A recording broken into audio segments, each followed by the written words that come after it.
So of course, what happened? This business, who's still in business, they just traded a truck for a new one, is getting blown up. You terrorist, you this, you that, over the phone.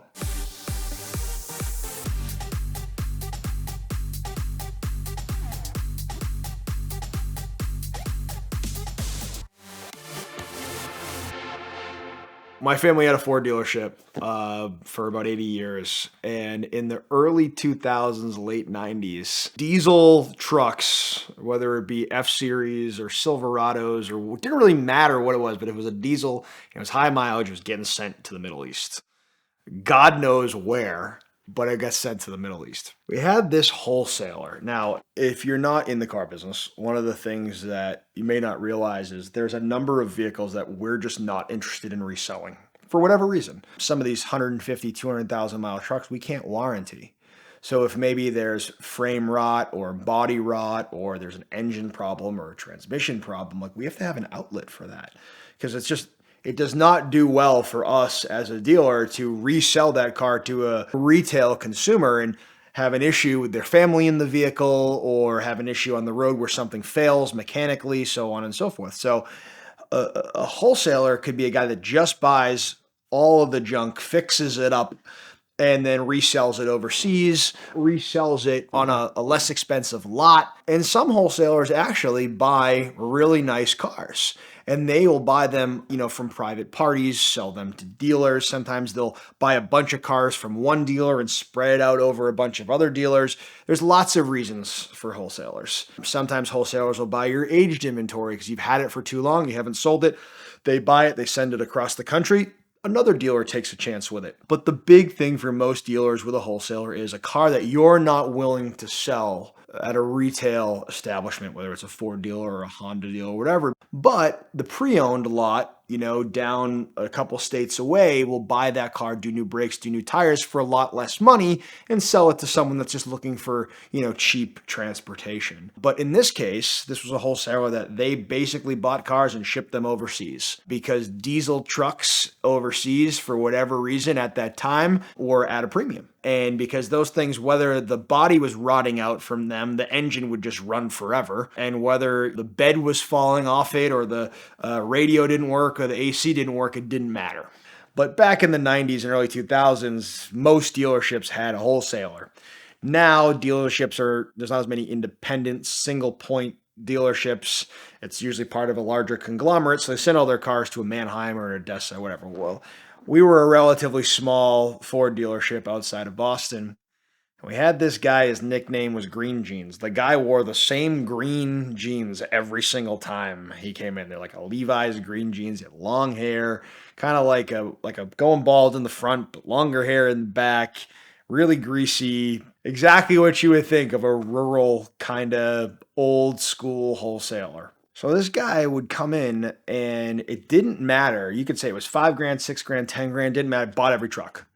And we were just like, all right, we're going to start asking for more. We're going to start asking more money for these things. The guy doesn't care. Every single truck doesn't matter, doesn't care. A few years of this goes by and we can pretty much pay whatever we want for these 200,000, 150,000 mile diesel F-350s, excursions, whatever. If it was diesel and it was a Ford or a Chevy, didn't matter the condition, the guy was buying them and they were going in the Middle East. There was something on the news of a plumbing company with a 978 number on it. It was a guy from like northern Massachusetts who traded his truck to this dealer, okay, who this wholesaler, Green Jeans, bought this truck. He never took the phone number off and the name of the business off the side of the truck, and it got sent to the Middle East. Well, someone on like CNN or something was doing a piece on the Taliban or whatever insurgency there was in whatever country it was at the time, and the phone number and the business name is still on the side of the truck. Like in the Middle East, plain as day. So of course, what happened? This business, who's still in business, they just traded a truck for a new one, is getting blown up, you terrorist, you this, you that, over the phone. Turns out Green Jeans is the guy that bought this truck and sent it overseas. So apparently this whole time, whatever he was doing, whoever he was selling the truck to, whoever the intermediary was no good. because they were selling all of these trucks to whatever insurgency was in Syria or Iraq or wherever the issue was. But who knows if Green Jeans actually knew that or not. But he had a middleman who had a middleman who had a middleman that was selling these trucks to the Middle East. So you're thinking of, oh my gosh, for all these years, God knows where these trucks that we've been selling have been. Did we take all the numbers and letters and stuff from our clients? Like, did we do that? So for a long time, we're wondering, like, when is this going to happen to us? Well, this guy just disappears. I mean, shortly after this situation, like, you never hear from him, phone doesn't work, you never hear from the guy again. Turns out that there was essentially a ring of wholesalers that were buying all of these trucks and sending them over to the Middle East, and guns were being mounted to them. And you don't know, like, when you sell a used car, you have no idea what's happening with it.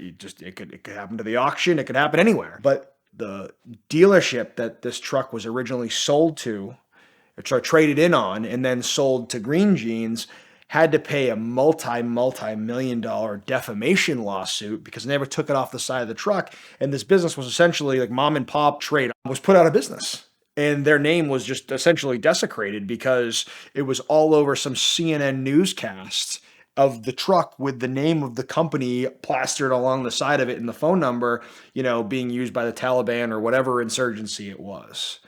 So you think about that as a car dealer and you say, wow, like, you try to do the right thing by whoever you're trading the vehicle from, and you try to give them as much money as you can, and that you still might be able to either break out of it evenly or make a little bit of money on. And you got a wholesaler that you've always done business with who's paid good money, fair money for the vehicles, and turns out all of these vehicles were going overseas to a not so good place. So very quickly, there were at least 20 dealers in Massachusetts that no longer had an outlet for all of these vehicles because they were paying the moon because they knew this guy was just going to buy them no matter what.